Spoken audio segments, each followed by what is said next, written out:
국민의 방송 KBS 주진우 라이브. 그냥 그렇다고요.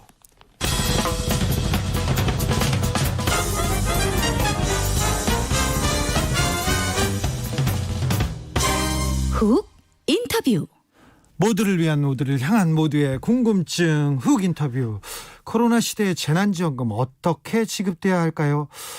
경제적 타격이 큰 소상공인을 위한 지원 대책은 잘 진행되고 있을까요? 관련해서 지자체장 장관 릴레이 인터뷰 준비했습니다. 먼저 전국민 재난지원금 줘야 한다. 더해서 피해가 큰 일부에게는 특별한 보상을 해야 된다.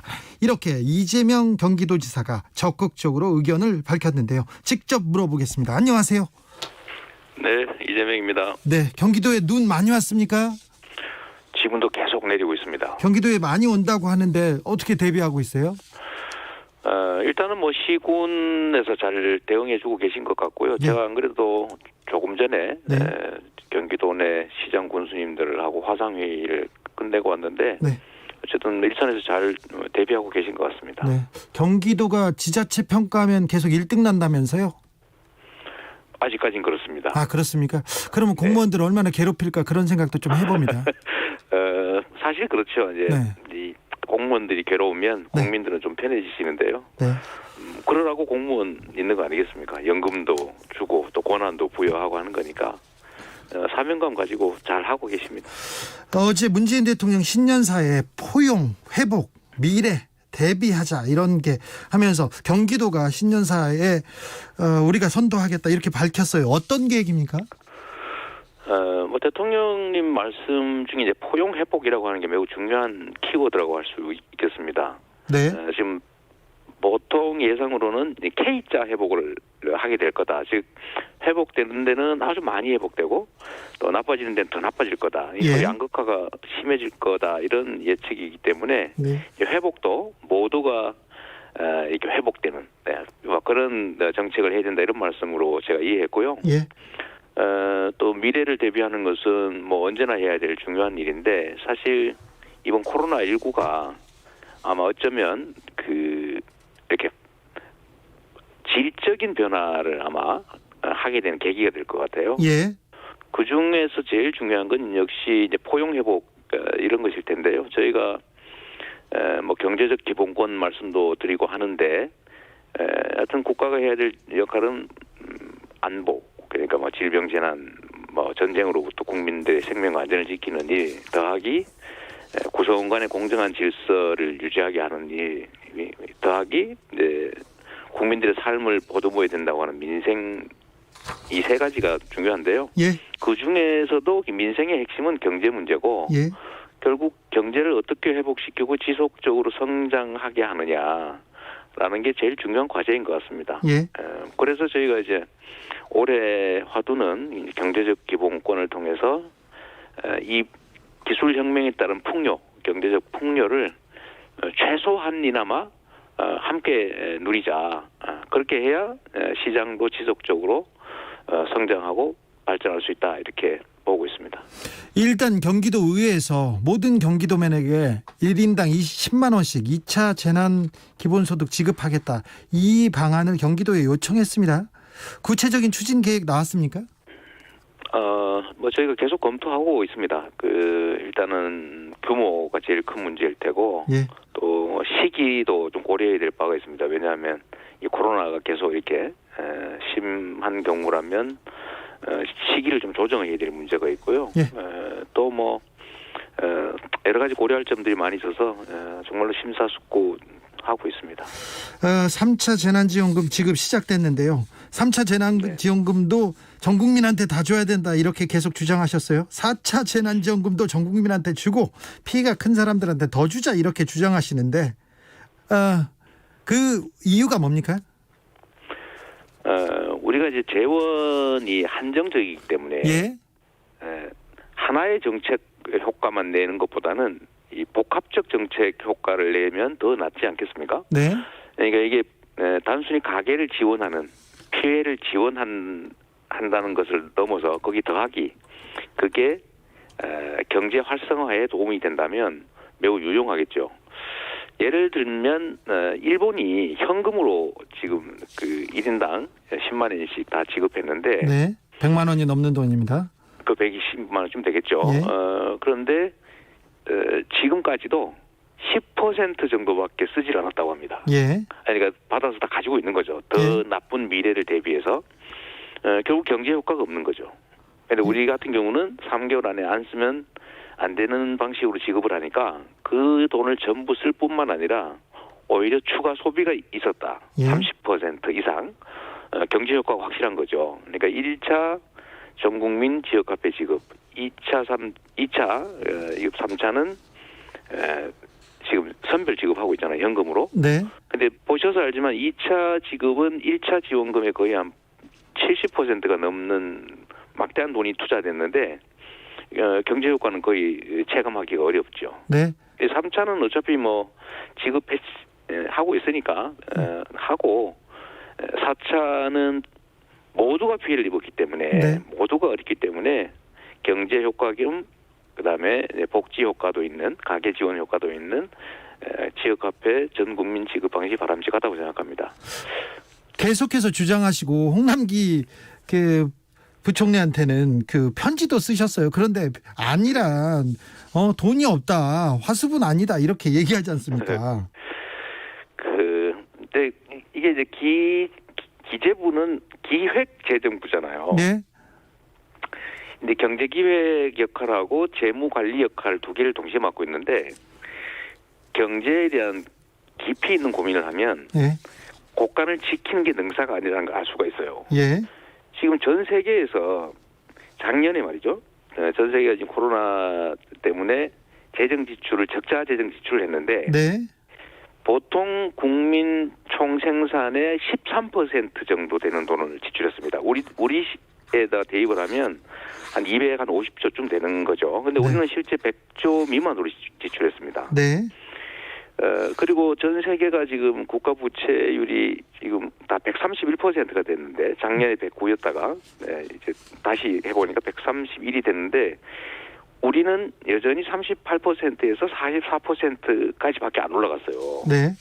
그러면 다른 나라들은 이 가계 지원을 해주면서 국가 부채가 늘고 가계 부채 비율은 떨어졌는데 네.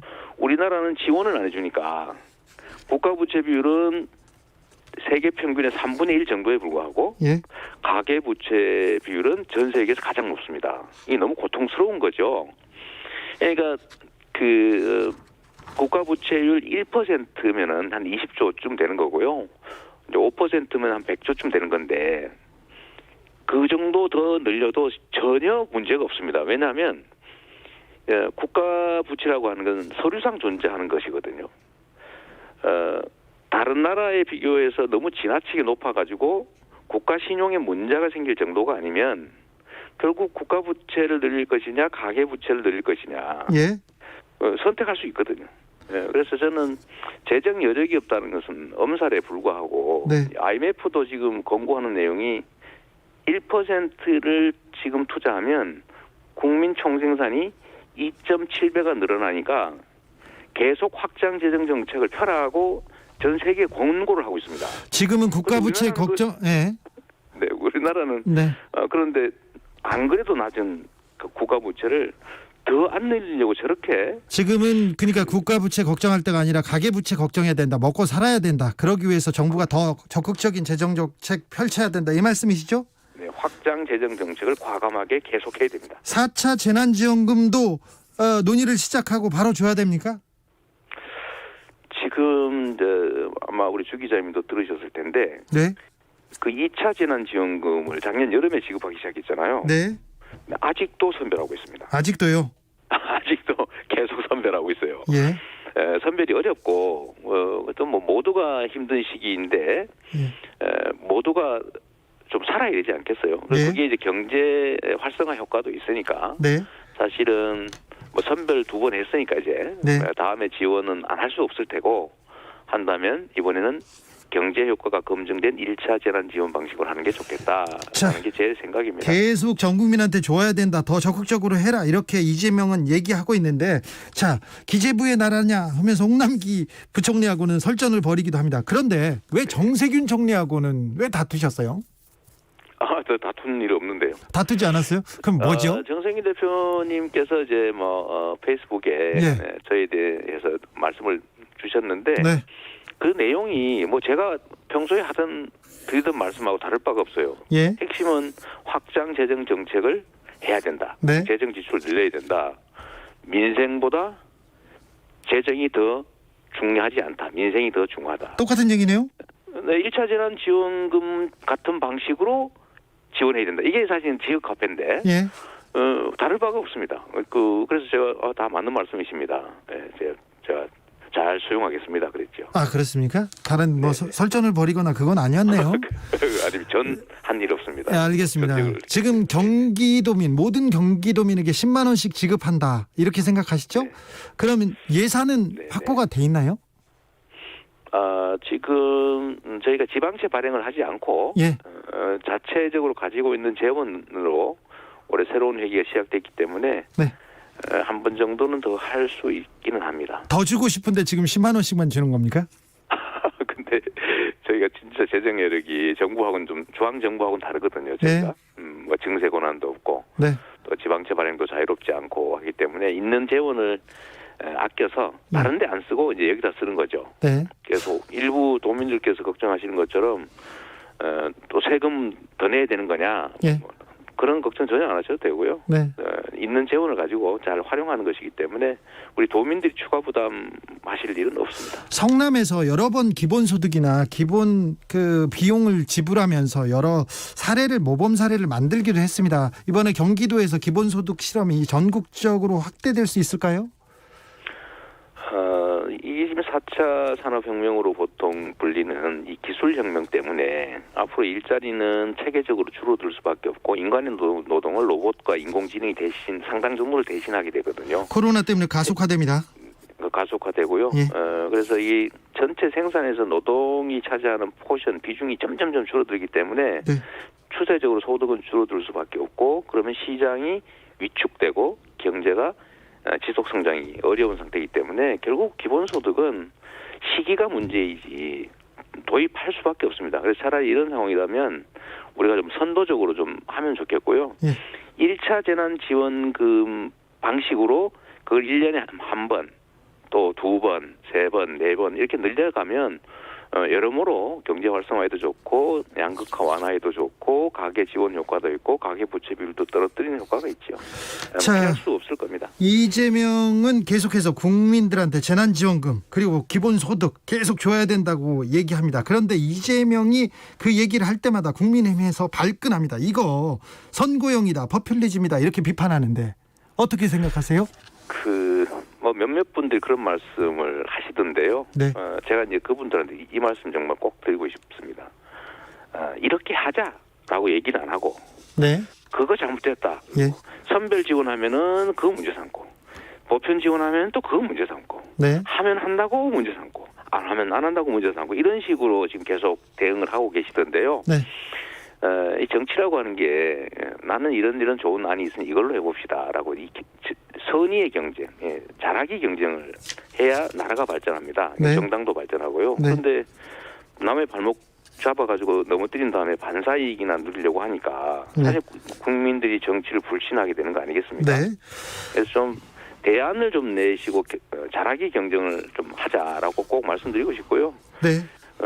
남들이 못한다고 그 발목만 자꾸 잡아서야 네. 이게 실제로 건전한 경쟁이 이루어질 수 없다 이렇게 말씀드리고 싶고요. 네, 정치가 대안을 내놓는 잘하기 경쟁해야 되는데 발목 잡기만 하고 있다고 이렇게 국민의힘한테 따끔하게 얘기를 하는데 최근에 민주당 지지율이 계속해서 하락하는데 그 원인은 어디에서 보십니까? 그거 참 이게 정부가 특별히 뭘 잘못했으라기보다는 네. 국민들의 기대치라고 하는 게 있지 않습니까? 예. 그런데 특히 이제 경제적 어려움이 계속 가중되고 또 팬데믹에다가 또 취업난에다가 여러 가지 어려움들이 겹치니까 예. 아마 실망해서 그러시지 않을까 싶고요. 하여튼 그럼에도 불구하고 해야 될 일은 네. 우리가 이게 뭐 세상을 바꿀 만한 화끈한 그런 기발한 정책이라 있을 수 없는 거기 때문에 국민들의 삶을 개선하는 작은 성과들을 곳곳에서 동시에 많이 만들어내는 수밖에 없다 이렇게 생각합니다. 이재명은 경기도에서 작은 곡 바꾸는 정책 뭐뭐 이렇게 실행하고 있습니까? 뭐 아까 말씀드렸다시피 이 안보, 그러니까 생명과 안전을 지키는 일, 공동체를 지키는 일 측면에서는 뭐 저희가 감염병 대응이라든지 이런 걸 뭐 열심히 하고 있다고 말씀드리고요. 네. 어쨌든 돼지열병도 전 세계 유례 없이 지금 북쪽에서 지금 막고 있지 않습니까? 네. 1년이 넘도록 뭐 그런 것도 자랑할 만하겠고요. 질서라고 하는 측면에서 공정 질서 유지라고 하는 측면에서 불법 계곡 그 시설들 예. 그들 뭐 99.5%가 자진 철거했는데 어쨌든 이렇게 협조하에 뭐 이런 개혁 성과들도 내는 게 있겠고 또 뭐 소프트한 정책으로는 어쨌든 제가 5년 전에는 이상한 사람 취급당했는데 네. 이제는 전 국민의 화두가 될 만큼 기본소득이라고 하는 게 일부나마 예. 또 시행되기도 하고 국민들이 받아들일 수 있게 된 것도 큰 성과라고 하겠고요. 네. 자랑하려면 제가 내일 아침까지 해야 알겠습니다. 이제 그만하세요. 알겠습니다. 지금도 이상한 사람이라고 하는 사람들이 있어요, 분명히. 그런데 자 이재명 계속 이상한 정책 내는데 기본주택 이런 부동산 정책 계속 내고 있습니다. 이게 기본주택은 뭡니까? 이게 우리나라의 좀 특이한 문제인데 네. 이 집이 원래는 주거용이잖아요. 네, 그래야죠. 사람 사는 곳이잖아요. 네. 그런데 지금은 집이 투자 자산이 됐습니다. 그렇죠. 사고 팔아서 돈을 버는 투자 자산이 돼버려서 특히 그중에 주택은 정말 무주택자들은 고통 그 자체 아닙니까? 네. 그리고 집이 너무 비싸져가지고 집 사놓고는 평생 집값 갚느라고 대출금 갚느라고 소비를 못해서 이게 경기 침체의 한 원인이 되기도 합니다. 네. 그래서 공공택지에 지어지는 아파트들은 주택들은 그 로또 분양해서 이 투기 광풍 만들지 말고 예. 초장기로 임대를 해줘서 적정 가격에 네. 임대를 해줘서 살 수 있게 하자. 본인이 원하면 평생. 그게 이제 대통령께서 말씀하신 평생주택이지 않습니까? 네. 그걸 이제 우리 경기도에서 실제 시행하려고 하고요. 그랬더니 그럼 평생 무주택자로 살란 말이냐 이런 반론이 있어서 예. 이제 선택을 좀 이렇게 할 수 있게 한다는 측면에서 분양은 하되 네. 민간에 되팔지 못하고 본인이 거기서 더 이상 살 이유가 없어지면 팔아야 되잖아요. 예. 그거는 반드시 원래 공공기관에 되파는 조건으로 이제 분양을 할 수도 있는 거죠. 예. 그 기본 주택인데 분양형이라고 하고요. 아까 말씀드렸던 거는 임대형 이렇게 좀 다양하게 하되 하여튼 집은 주거 수단이다. 사람이 사는 곳이지 이걸로 사고 팔고 하면서 돈 버는 대상은 아니다. 개념이 좀 이렇게 다르네요. 만들어보려고 하는 거죠. 네, 네. 민간 분양 공공해소 개념이 좀 다릅니다. 8833님이 소상공인 선별 지원은 소비로 이어지지 않고 소상공인 지원에만 그치지만 전국민 지원은 소비로 이어지고 소상공인 지원으로 이어지고 경제가 활성화되는 것 아닙니까? 이런 얘기도 합니다. 지사님 제가 물어볼 거는 거의 다 물어봤는데요. 서울시장, 부산시장 재보궐선거는 어떻게 보고 계세요? 어떻게 예상하세요? 그거보다는 네. 아까 전화 문자 주신 분 말씀대로요. 소상공인들한테 현금으로 골라서 지원을 하니까 네. 혜택을 받는 소상공인 본인들이 네. 나한테 현금 주지 말고 국민들한테 지역화폐로 보편 지급해서 매출을 올려달라라고 네. 공식적으로 요구를 하고 있어요. 알겠어요. 네네. 그래서 이게 국민들께서 아시는 거죠. 작년 1차 재난지원 때는 한 2달간 명절 대목 이상이었지 않습니까? 네. 근데 2차, 3차는 이게 돈을 줘도 뭐 느낌이 전혀 없는 거죠. 그런데 왜 재경부에서 기획재정부에서 왜 안 하려고 하죠? 저는 좀 험하게 표현하면 게으른 거 아니냐라는 생각이 듭니다. 기재부는 과거에 고도 성장기에 관료가 된 사람들이에요. 대부분. 네. 특히 고위직은 그렇죠. 네. 그래서 이분들은 공급이 부족하고 수요가 초과하던 즉 고도 성장기 돈을 모아서 기업 공급 측면에다 투자하면 경제가 선순환하던 시대에 젖어 있는 거예요. 예. 근데 지금 시대는 어떻게 됐냐면 아까도 말씀드린 기술혁명이라고 하는 것 때문에 투자할 곳이 없어서 투자 자금이 남아도는 시대가 됐습니다. 네. 즉 수요가 부족한 시대인데 경제가 성장을 하려면 수요를 키워야 되는데 네. 수요를 키우는 핵심적인 방법은 소비고 이것 때문에 전 세계 국가들이 그 국가 부채가 늘어나는 걸 감수하면서 가계를 지원해서 소비를 늘려가고 있는데도 우리만 유독 그 가계 부채는 신경도 안 쓰고 네. 국가 부채 비율만 따지고 있는 거예요. 네. 변화된 세상에 맞춰서 공부도 좀 하고 고민도 좀 했으면 좋겠다. 공부를 안 하고 게으릅니까 우리 공무원들이? 네. 자, 넘어가겠습니다. 저 지사님 라면은 좋아하시죠? 가끔씩 삶아 먹죠. 라면 좋아하시죠? 네네. 사면은요? 그건 대통령께서 결정하실 일이어서 제가 말씀을 안 드리는 것이 더 나을 것 같고요. 이재명 지사 이게 절대 피하지 정쟁 않는데 때문에 왜 이렇게 피하죠? 근데 이게 대통령의 고유권한 데다 거의 통치행위에 가까운 분야에서 네. 이게 정쟁화되면 대통령님한테 부담이 됩니다. 네. 제가 일반적인 말씀을 드릴 수 있어요. 네. 일반적인 말씀은 뭐냐면 사면, 용서 뭐 이런 것들은 네.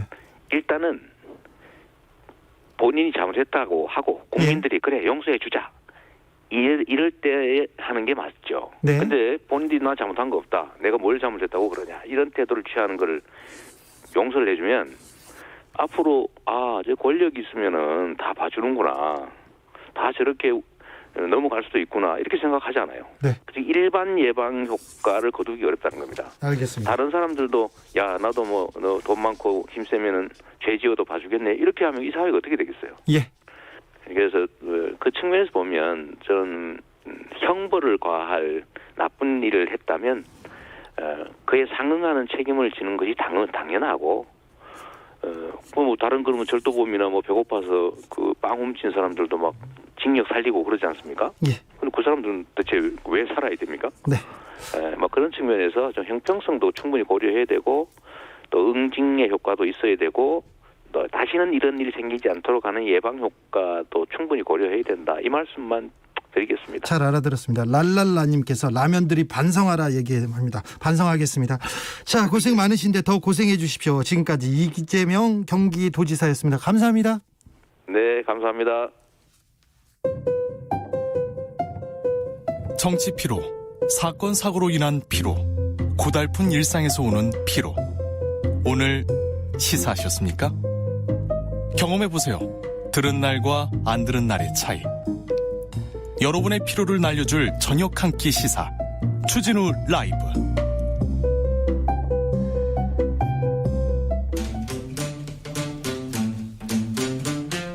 청년이 보고 듣고 느끼는 요즘 우리 사회 그것이 궁금하다. 청년에게 묻는다. 요즘 뭐하니? 프로게이머 출신 유튜버 황희두 씨 어서 오세요. 네, 안녕하세요. 네, 오늘 준비한 얘기 가볼까요? 예, 일단 좀 많은 소식이 있어서 네. 먼저 주식에 관한 얘기를 하려고 합니다. 나 그거 물어보고 싶었어요. 작년에는 그렇게 청년들이 2003년 청년들이 부동산에 그렇게 영끌하고 올인하더니 지금은 주식으로 갔다면서요? 예, 부동산에 있던 흐름이 최근에 뭐 코스피 3,200을 돌파했다 이런 소식도 전해지고 했는데 예. 주식에 많이 좀 이동을 하는 경향이 보이더라고요. 예. 예, 그래서 그거에 대한 반응을 좀 가져와 봤습니다. 네. 일단 최근 2030 신규 계좌 건수 등을 고려해 봤을 때 지난해에만 300만 명 이상이 새롭게 주식시장에 뛰어들 정도로 굉장히 많은 청년들이 지금 주식시장에도 뛰어들고 있는데 주변 사람들도 많이 뛰어들었어요? 예, 실제로 굉장히 많이 주식에 관심을 가지고 있습니다. 황희두 씨도 하십니까? 저는 주식을 아예 몰라가지고 네. 좀 이제 주위에 이제 용어나 이런 걸 좀 알아보고 있는 상황입니다. 아, 그래요? 예, 그래서 직접 해보면서 좀 공부도 하려고 네. 생각 중인데 너무 어렵더라고요. 그런데요. 예, 아무튼 많은 청년들이 주식에 대해서 모르는데도 주식 투자는 어쩔 수 없는 선택이다. 주택 구매는 불가능하고 전세 자금 조달도 쉽지 않아서 주식을 샀다. 월급을 주식에 더 넣을 거고 예금도 언제든지 깰 준비가 돼 있다. 뭐 실제로 20대 직장인들과 뭐 30대들도 대부분 주식에 투자를 하는 걸로 보이고 심지어는 이제 무리하게 대출까지 하면서 하면서 빚내서 주식하는 사람 많아요. 그리고 예. 옆에서 누가 돈 벌었다는데 아이고 배야 그런 사람 더 많고요. 예, 맞습니다. 그래서 그런 주식에 대한 열풍이 좀 많이 이어지고 있는 것 같은데 특히 뭐 30대 뭐 초등학교 교사는 뒤처지기 싫어서 이제 주식 투자를 했다. 방금 말씀 주신 것처럼 남들이 주식으로 돈을 많이 버니까 나도 이걸 해야겠다라는 예? 심리도 많이 작용한 것 같습니다. 이게 그 남이 잘 되는 거 보고 배 아픈 거 있잖아요. 시기 질투가 엄청난 큰 원동력이 되기도 해요. 예, 맞습니다. 그래서 지금 너나 없이 막 뛰어들어요. 예, 그래서 일단 인터넷 반응을 봤을 때 네. 주식에 대해서 긍정적인 부분을 요약해 보면 한국 증시는 이제 투기가 아니고 젊은 층과 전 국민이 투자할 곳이 없어서 몰리는 거다. 주식을 하나도 모르지만 그냥 공부한다는 마음으로 산 주식이 3배나 올랐다. 이런 반응도 있었는데 반면에 이제 주식에 대한 부정적인 반응도 많이 있긴 했습니다. 지금 뛰어들면 안 된다. 주식이 독약인 걸 모르고 지금 이렇게 홀짝홀짝 마시고 있는데 결국에는 그게 쓴맛을 보게 될 거다. 하면은 안 된다. 뭐 정보 없는 자들이 잃을 수밖에 없고. 이건 도박이다. 뭐 이런 의견 많더라고요. 예, 이게 도박에 가까워서 한 방에 훅 가니까 특히 말씀 주셨듯이 빚내선 절대 하면 안 된다. 복구할 수가 없다. 뭐 이런 반응들이 많이 이어졌습니다. 청년들 커뮤니티 반응은 어떻습니까? 2030들이 뭘 하든 무슨 상관이냐, 관심 갖지 말아라, 뭐 이런 반응들도 있었고요. 특히 집 살 형편이 안 되는데 이제는 주식으로 가야 된다는 반응도 있었고, 특히 저금리 0에서 1%로 저축하면 내 돈이 오히려 줄어드는 느낌이 나서 주식을 해야 된다라는 2030 세대가 늘어나고 있습니다. 열심히 일해서 저축해서 돈을 모으면 뭐하니? 옆에서 집 사가서 돈 벌었는데 옆에서는 주식으로 돈은 2배, 3배 벌었는데 그걸 보면 상대적 박탈감 생기고 그러니까 아니야 우리 미래는 주식밖에 없어 이렇게 막 계속 달려드는 거 아니에요. 예, 최근에 또 모 커뮤니티에는 거의 1에서 3분 사이에 한 번씩 계속 주식 관련된 글이 올라왔는데요. 예. 어떤 주식을 사는 게 좋은지, 또 돈은 얼마가 있는데 어떻게 투자하면 좋은지 등 정보 공유가 굉장히 활성화되고 있는 상황이고, 실제로 이런 것들을 봤을 때 많은 2030 청년들이 돈을 어떻게 이제 굴릴지에 대해서 고민을 많이 하고 있고, 특히 부동산 쪽이 과열 시장이고 지금 진입 장벽이 높다는 그런 판단하에 주식으로 많이 옮기는 듯합니다. 청년들이 연애해야 되는데 연애는 관심이 뒷전이고요. 비트코인 한다고 했다가 그러다가 부동산 한다고 했다가 이제 주식으로 이렇게 몰려드는데 참 열심히 나는 일해서 뭘 할 거야 뭘 이룰 거야 이런 사람보다 약간 좀 한방 노리는 사람들이 많아지는 것 같아서 이거 좀 씁쓸합니다. 예, 최근에 비트코인 시장도 갑자기 하루 만에 1,000만 원가량이 떨어지고, 그래서 이런 폭락하는 것들을 꼭 알고 절대로 빚내서 무리하게 주식을 해서는 안 된다 생각합니다. 네, 조심하셔야 됩니다. 예. 그리고 또 이 인공지능 챗봇 이루다 성희롱 차별 혐오 논란 휩싸였습니다. 이루다는 지금 그 스타트업 스캐터랩이 출시한 20대 여대생의 인격을 가진 AI라고 하는데요. 이게 친구와 메시지를 나누는 것처럼 대화를 서로 주고받을 수 있는 겁니다. 혹시 해보셨어요? 아니, 저는 이걸 그냥 언론을 통해서 봤습니다. 네. 그래서 대화 과정에서 차별적 의견이나 편견을 드러내면서 SNS와 주로 커뮤니티 등에서 이게 좀 논란이 많이 거세졌는데요.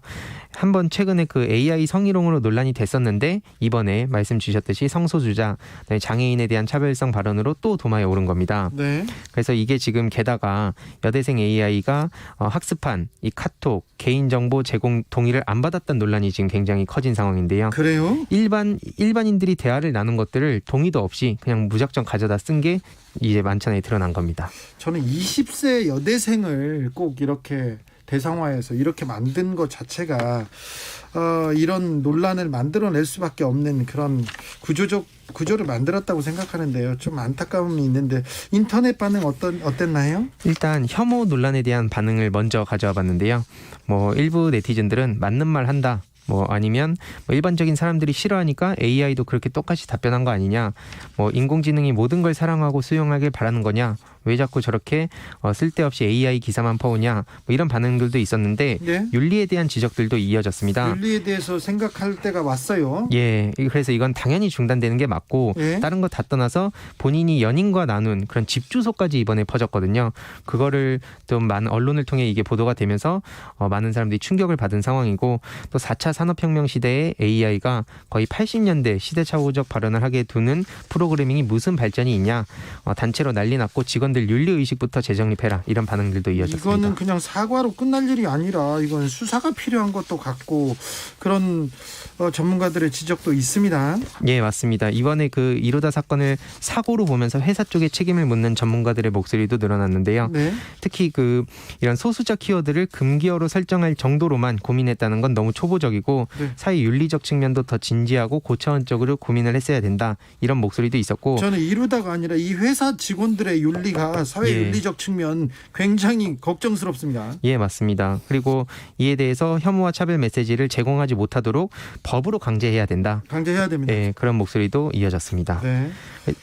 특히 앞에 좀 말씀 주셨는데 20대 이성의 여성성을 활용해서 이성애자 남성들의 판타지에 부합하는 캐릭터를 디자인하는 순간 차별적 여성성 재현과 소수자 혐오 태도는 예견된 문제라는 전문가의 또 주장도 있었습니다. 그렇죠. 20대 여대생이라고 하면 또 어떤 얘기를 하겠어요. 네. 그리고 예상 가능한 부분인데 네. 개인정보 유출 논란도 있었고 굉장히 좀 안타까운 점인데 어찌 보면 우리가 이런 문제 AI의 윤리에 대해서 고민을 하게 되는 또 화두를 던져줬습니다. 앞으로 어떤 얘기가 나올지 좀 또 지켜보겠습니다. 이것도 물어보겠습니다.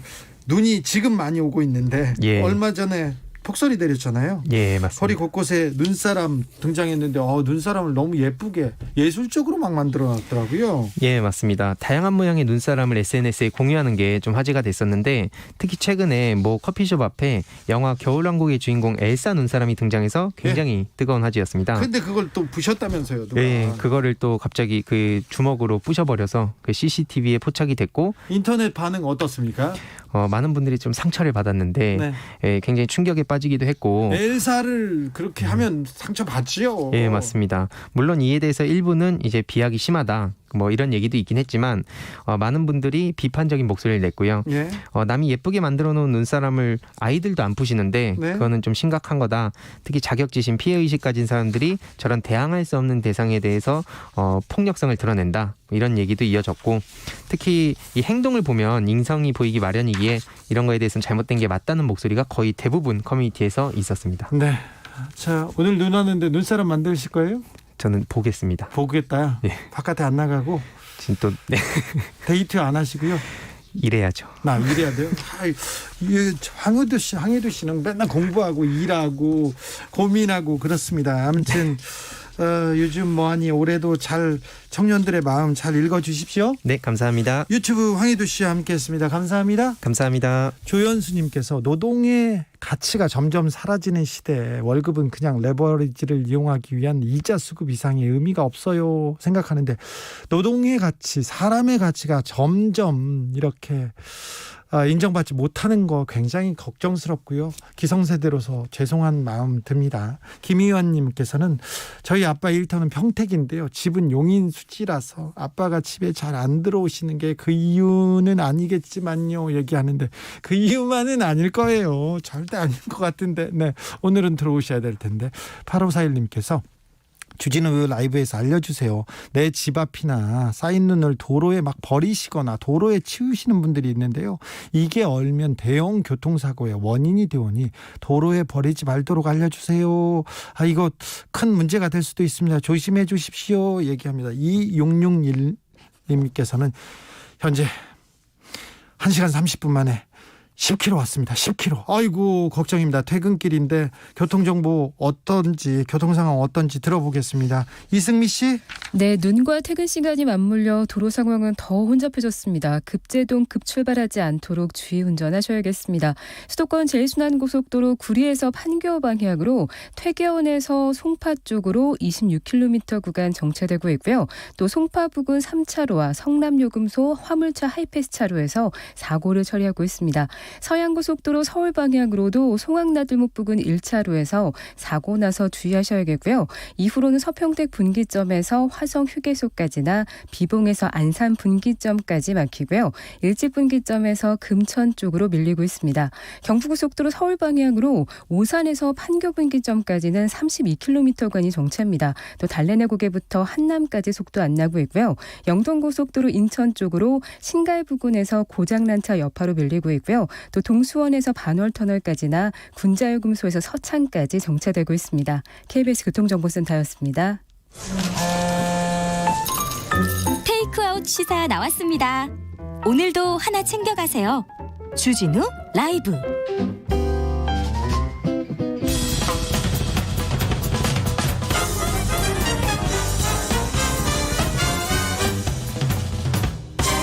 훅 인터뷰. 훅 인터뷰 이어갑니다. 유례 없는 코로나 시대. 정부의 거리두기 강화로 중소기업 소상공인들 아주 큰 어려움 겪고 있습니다. 정부는 소상공인 280만 명에게 조금만 더 버텨주시라는 마음으로 버팀목 자금 지급했는데요.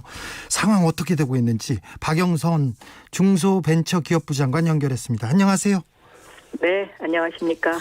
버팀목 자금 어제 첫날 100만 명 이상에게 지급됐고 신청도 빠르고 지급도 엄청 빠르다고 하는데요. 네, 그렇습니다. 신청하시고 나서 한 3시간 후 정도면 통장에 지급이 됩니다. 네. 아마도 전 세계에서 가장 빠른 지급이 아닐까 이렇게 생각을 하고 있는데요. 네. 지금 말씀하신 것처럼 오늘은 짝수번호, 사업자 등록 짝수번호인 분들이 신청을 하셨고요. 역시 100만 명 조금 넘으신 분들이 신청을 하셨습니다. 네. 그래서 합계가 지금 200만 명이 조금 넘게 신청을 하셨고 6시 현재까지 175만 명에게 2조 4,950억 원이 집행이 됐습니다. 예. 중소기업 벤처부요. 중소벤처기업부네요. 여기서 네. 좀 주도적으로 주고 있는데 선별 기준 불만 있는 분들도 좀 있습니까? 조금 이제 예를 들면 왜 나한테는 문자가 안 왔냐 네. 이제 이런 분들이 조금 계시고요. 또 왜 나는 딴 사람들은 300만 원 받는데 나는 100만 원만 안 주냐, 100만 원만 주냐 이제 이런 분들도 계신데 네.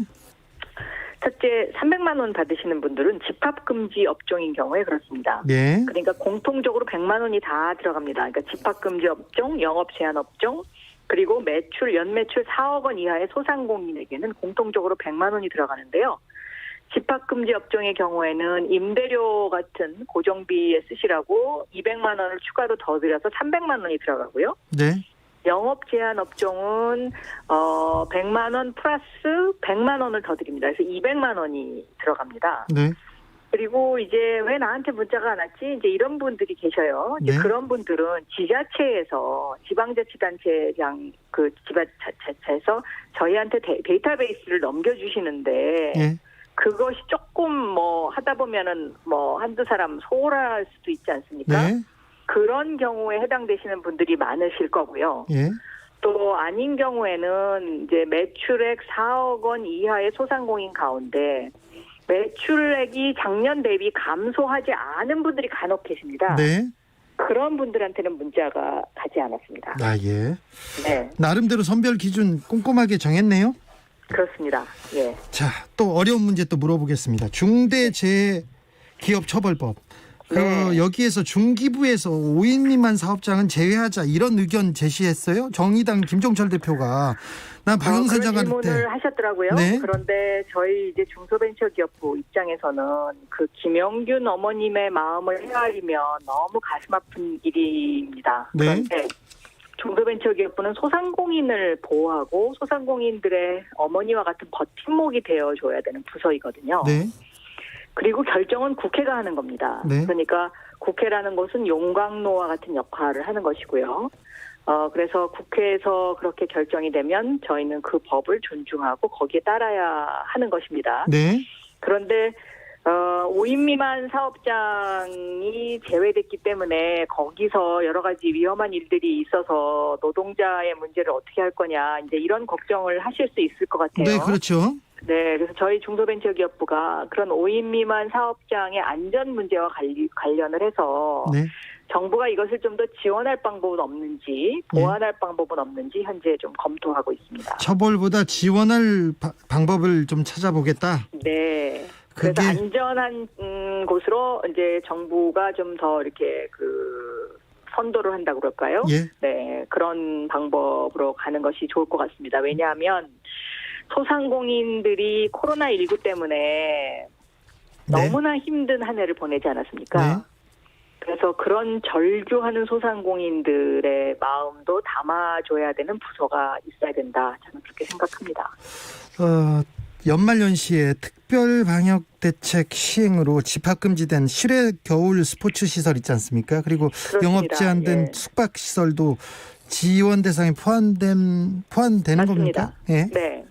근데 그것은 이제 문체부에서 저희한테 그런 영업을 정지했거나 아니면 뭐 집합을 금지했거나 영업을 제한한 업소의 명단을 저희한테 넘겨주셔야 됩니다. 네. 그래서 그 명단을 받아서 저희가 지급을 할 수 있습니다. 받으면 또 빠르게 또 줍니까? 그렇습니다. 네. 데이터만 관련 부처에서 지금 이 관련 부처가 상당히 많습니다. 국세청, 네. 문체부, 교육부, 또 지방자치단체들 해서 굉장히 관련 부처가 많은데 협조를 굉장히 잘 해주고 계십니다. 그렇지만 또 가끔씩 또 누락될 수도 있죠. 네. 네, 그래서 그런 어떤 불만을 가진 분들도 저는 간혹 있을 수 있다고 그러면 생각합니다. 어디에도 문의해야 됩니까? 예를 들면요. www.버팀목자금.kr에 예. 들어가면 홈페이지에 전반적으로 안내가 되어 있고요. 예. 아니면 각 지자체의 구청에도 이것을 담당하시는 분들이 있습니다. 예. 또 콜센터도 운영이 되고 있는데 네. 또 전화가 연결이 잘 안 된다고 또 좀 불만을 가지신 분들도 있습니다. 그러더라고요. 예. 280만 명을 한꺼번에 네. 이렇게 어제부터 신청받아서 지금 280만 명 중에 한 175만 명한테 지급이 되는 것. 엄청나요, 엄청난. 이건 네. 엄청난. 네. 굉장히 저희가 우리 중소벤처기업 직원들이 집에서 못 들어간 직원들이 정말 많습니다. 12월 한 달 내내 준비했거든요. 준비도 했고 지금 계속 일하고 있는데 지금 그렇습니다. 공무원들 너무 네. 괴롭히는 거 아닌가요? 그래서 조금만 그 급하신 마음은 알고 너무 힘드신 마음도 제가 잘 압니다. 그런데 조금만 함께 서로 도닥도닥거리면서 갔으면 좋겠습니다. 여러 소상공인 지원 정책도 준비 중인 게 있습니까? 그렇습니다. 올해 이제 중소벤처기업부가 작년에는요. 디지털 경제로 대전한 스마트 대한민국이 중소벤처기업부의 국정운영 목표였습니다. 그런데 올해는 이 작년에 그러한 소상공인의 디지털화가 시범적으로 진행이 됐다면 네. 올해는 본격적으로 진행되는 해입니다. 예. 그래서 스마트 상점, 무인 슈퍼라고 들어보셨죠? 네. 그것이 대표적인 스마트 상점인데요. 스마트 상점, 스마트 공방, 스마트 서비스 이제 이런 지원이 들어갑니다. 네. 그래서 이것도 중소벤처기업부 홈페이지에 보시면 네. 어떻게 지원이 되는지가 상세하게 나와 있는데 특히 이제 이 무인 슈퍼, 무인 마트 여기에 관심들이 많습니다. 왜냐하면 밤새 매출이 일어나니까요. 그러니까 소상공인 주인분이 편하게 잠을 주무실 또 네. 거기에서 매출이 일어나기 때문에 거기에 굉장히 관심이 많으세요. 그래서 그런 지원 빠짐없이 좀 받아가셨으면 좋겠고요. 예. 그거 말고도 중소벤처기업부가 올해 할 일은 소상공인의 구독경제 생태계를 만들어드리는 일입니다. 네. 그러니까 우유를 저희가 집에서 받아 먹으면 한 달에 얼마씩 달달이 이렇게 내지 않습니까? 네.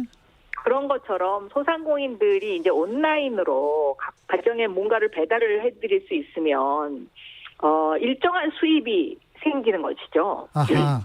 그래서 이러한 구독경제의 생태계를 만들어드리는 일.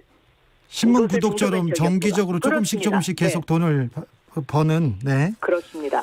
그래서 그 일에 중소벤처기업부가 올해 좀 집중적으로 해서 소상공인 분들의 마음을 조금이라도 좀 편안하게 해드리고 싶습니다. 알겠습니다. 일이야 똑소리 나게 열심히 하는 것 같은데요. 청취자분들 많은 의견 지금 답지하고 있습니다. 9556님께서 정말 감사합니다. 저는 새벽 4시에 입금이 되었어요. 버팀목이 되어 열심히 그러시군요. 살겠습니다. 네. 신속 정확한 일처리가 돋보이는 정부 고맙습니다. 수고하십시오 얘기했고요. 7706님께서는 네. 불만은 아니고요. 전화 연결이 잘 안 돼요. 그리고 나이 네. 드신 분들 더 힘드실 것 같아요 얘기합니다. 네, 그래서 죄송합니다. 그런데 조금만 기다려주시면, 네. 그러니까 오늘 내일이 제일 바쁩니다. 왜냐하면 이제 이미 이제 280만 명 중에서 이제 아마 한 200만 명 정도가 이제 지급이 될 것 같거든요. 오늘 자정까지. 그러고 나면 나머지 이제 한 80만 명 남으시지 않습니까? 네. 그러면 내일부터는 조금 그래도 여유가 조금 생기지 않을까. 내일부터는 전화 잘 될 것 같으니까 조금만 참아 주십시오.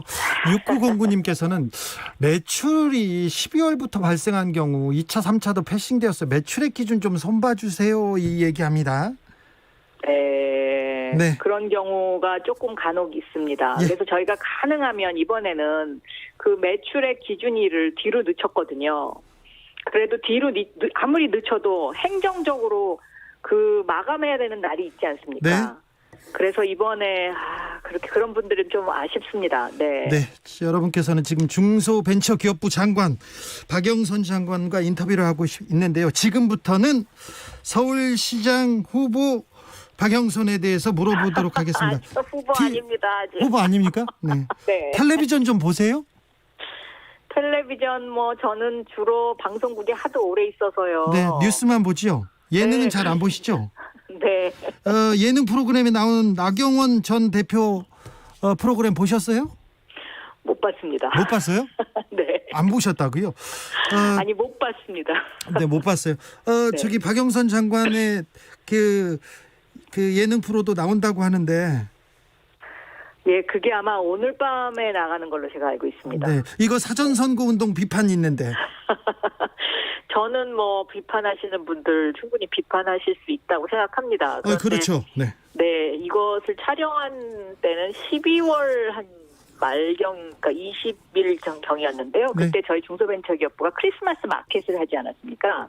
네. 그래서 그 크리스마스 마켓을 좀 소상공인들의 이야기를 담아서 그렇게 이제 하는 것으로 진행이 됐었는데, 나중에 보니까. 둘이 이렇게 붙였어요. 네, 그렇게 됐더라고요. 자, 재보궐선거 서울시장 후보 여론조사에서 여권에서는 줄곧 선두였습니다. 얼마 전까지는 전체 합쳐서 선두였는데. 자, 언제 출마 선언하세요? 제가 아직 그것은 잘 모릅니다. 왜냐하면 내일 나경원 전 대표 출마 선언한다는데요. 네, 잘하셨으면 좋겠습니다. 예. 누가요? 출마 선언 하시는 분. 그래요? 네. 안철수 전 국민의당 대표는 장점이 뭡니까?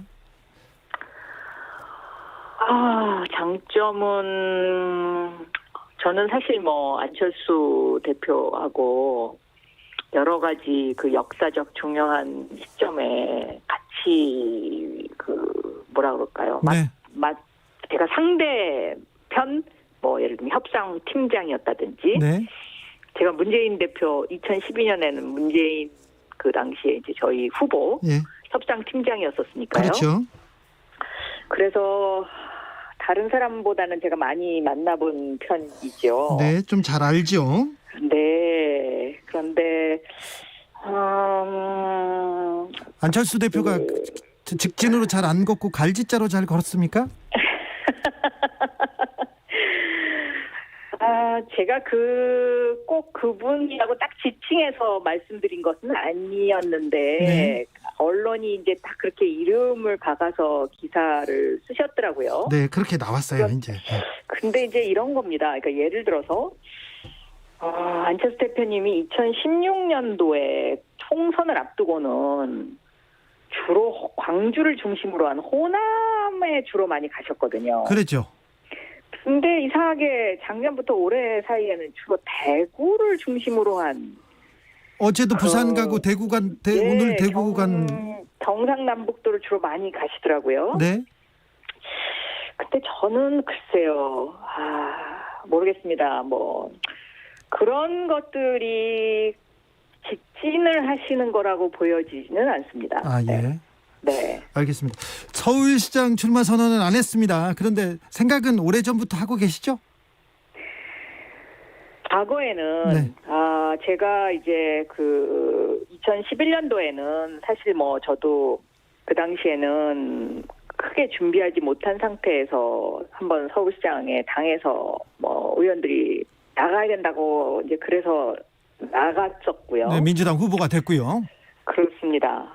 그리고 2018년도에는 2011년도에 그러한 어떤 하나의 계기가 됐었던 일이 있었기 때문에 또 제가 전공이 도시 지리학입니다. 그래서 원래 좀 도시에 관심이 많고 그쪽에 취미가 좀 많이 있습니다. 네. 그동안에 관찰했던 서울의 모습 이런 것들을 제가 좀 이야기하고 싶었었습니다. 그래서 2018년도에 나갔었죠. 그래서 그 당시에는 수소전기차, 그러니까 수소경제 시대를 저의 어떤 하나의 캐치프레이즈로 내외에 걸고 이제 서울시장 후보 출마를 했었는데요. 네. 그 이후에 사실 수소경제라는 화두를 던져서 우리 대한민국의 서울이 어떤 그 수소차가 그러니까 환경 문제, 미세먼지 문제 이런 것들을 해결하는 차원으로 미래의 서울을 만드는데 저는 상당히 그 기여를 했다라고 스스로 자평을 하고 있습니다. 네. 네. 네. 그렇습니까? 그렇습니다. 나경원 전 아무도 인정을 안 해줄 수도 있습니다. 아, 네. 그건 네. 잘 몰랐어요, 저도. 나경원 전 대표 장점이 뭡니까? 굉장히 상냥하십니다. 상냥하다. 네. 정치인이 상냥하다 말고 다른 거는 없어요? 아, 갑자기 질문하셔서 네. 제가 좀 그렇잖아요. 네, 그러시더라고요. 네. 보니까. 그래서 상냥하시고 네. 또 뭐 저하고는 2004년도부터 정치를 같이 시작을 했지요. 네. 그래서 그 당시에 같이 정치를 시작한 그 의원들이 이혜훈 의원님, 예. 나경원 의원님, 심상정 의원님 여기 다 우리가 같이 시작한 그 어떻게 보면 이 국회 입사 동기생들입니다. 네. 그래서 나름대로 왜 그 동기생들에 대해서는 서로 관심도 있고 또 친하게 지내죠. 네. 네, 잘 됐으면 좋겠다 이런 마음들이 있지 않습니까? 네.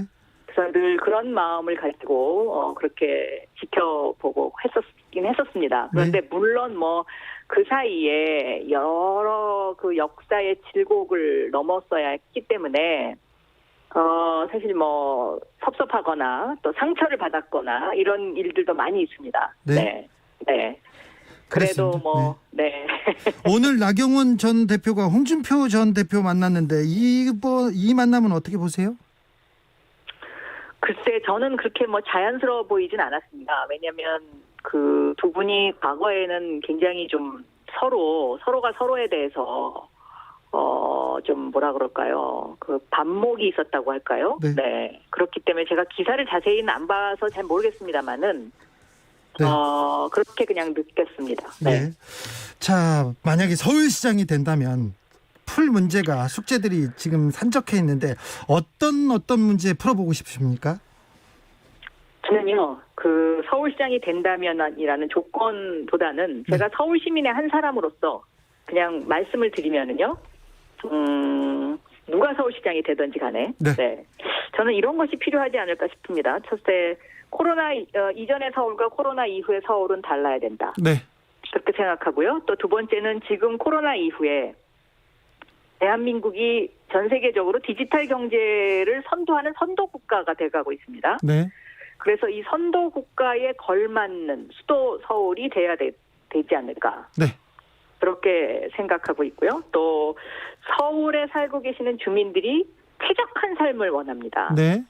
그래서 그 쾌적한 삶을 주민들에게 토론하고 이야기하고 비전을 제시할 수 있는 그런 사람이 좀 필요해 보이고 또 저는 다른 방송에 나와서도 이야기를 했습니다마는 지금 너무 고단한 삶을 살고 계시고 또 지쳐들 계시기 때문에 푸근한 서울시장 그런 시장이 필요하지 않나 생각하고 알겠습니다. 있습니다. 출마 선언을 안 했는데 출마 준비를 15년 정도 하신 분으로 생각이 됩니다. 술술 잘 나오네요. 저를 너무 그렇게 몰아세우지는 말아주십시오. 마지막으로 중소벤처기업부 장관으로서 코로나 시대 힘겹게 버티고 계신 분들, 중소상공인 분들께 한 말씀 부탁드리겠습니다. 네, 사실 오늘 아침에요. 제가 그 새벽 3시 반에 입금됐어요. 제가 제 노래방에서 혼자 노래 부르고 있습니다. 이렇게 그 댓글을 올리신 분이 있었습니다. 저도 그 글 봤습니다. 좀 뭉클하더라고요. 제가 그거 보고 눈물이 핑 돌았습니다. 그래서 사실 그런 분들이 지난 1년 동안 버텨주셔서 너무 감사하다는 말씀을 드리고, 그리고 많이 부족하시겠지만 저희가 드린 이렇게 버팀목 자금 이런 것들이 그나마 용기를 내시는 데 도움이 되셨으면 하는 마음이고요. 네. 그리고 중소벤처기업과 최선을 다해서 정말 최선을 다해서 소상공인들 곁에 있겠습니다. 알겠습니다. 고생이 많으신데 더 고생해 주십시오. 감사합니다. 지금까지 박영선 중소벤처기업부 장관이었습니다. 감사합니다. 네. 이승열의 나라 들으면서 오늘 주진우 라이브 마무리하겠습니다. 퇴근길에 눈이 많이 왔다고 합니다. 눈길 운전 주의하시기 바랍니다. 안전기가 기원하겠습니다. 저는 내일 오후 5시 5분에 돌아옵니다. 지금까지 주진우였습니다.